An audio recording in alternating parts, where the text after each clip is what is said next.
Breaking news. Constitutional Convention delegate statesman from Virginia, George Mason, has just stormed out of a very important meeting being held. We have the inside scoop with our exclusive interview with him. So here I am at the Library of Congress, just waiting for George Mason to show up. Oh, here he is now.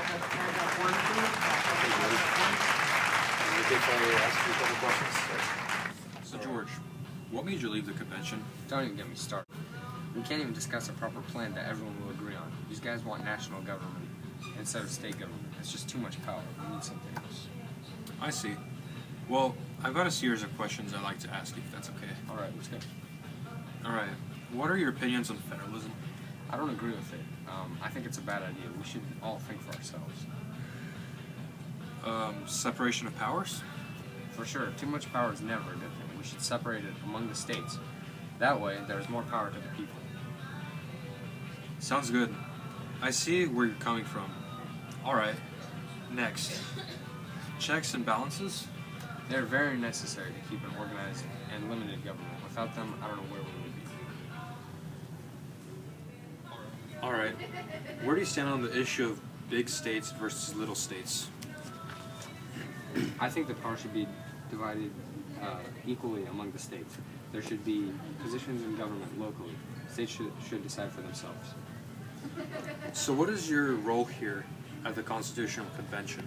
Some of my assignments were involving a bunch of committees that had to do with representation and assumption of state debts and trade. I joined the convention on May 25th, and I was there through the signing of the Constitution.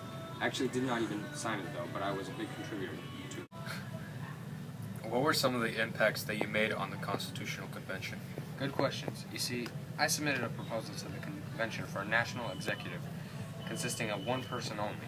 Unfortunately, my idea remained in effect until late August of 1787. I was able to successfully persuade the convention to expand the definition of impeachable offenses. I hope that answers your question. So, what are you most known for at the Constitutional Convention? I penned the Virginia Constitution, which later became the groundwork for the U.S. Constitution and the Bill of Rights. I actually didn't sign the Constitution at all because I felt that it wasn't adequate in the control over government power. Alright. Do you think we should revise the Articles of Confederation or adopt an entirely new Constitution? I think we should just revise our current Constitution. We don't need to start from scratch. Let's just modify what we have already worked hard to create. Alright. I know that there's a big issue with power. So, do you think there should be a strong federal government, or should the states have more power?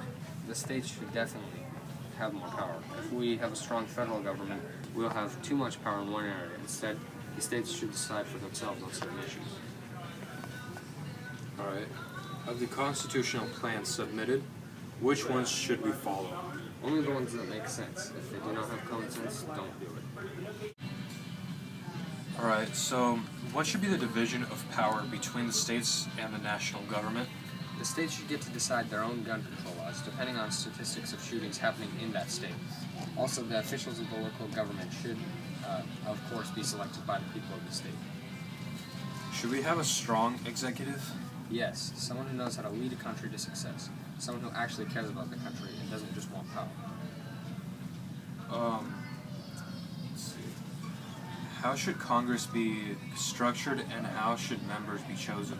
The people should have the ultimate say in who gets elected in the Congress. And it should be organized. People need to take their actions seriously and be able to make smart decisions that will benefit the country as a whole. Alright. How do you think slavery should be addressed in the Constitution? Well, you see, I don't want slavery to spread even though it exists already in some areas. I want to keep slavery where it already exists, but not let it spread to new areas. That's pretty interesting. What is the role of government in the economy? It should be nothing more than to lightly assist people. No free handouts. We have to work hard for a living. Okay, right. How will individual rights be protected? The Second Amendment will protect gun laws, allowing people to protect themselves from harm. And soldiers will not be able to enter your home at their will, and things of that matter. Alright. Well, thank you very much, George Mason. That's all the questions I have for you today. It's been a pleasure.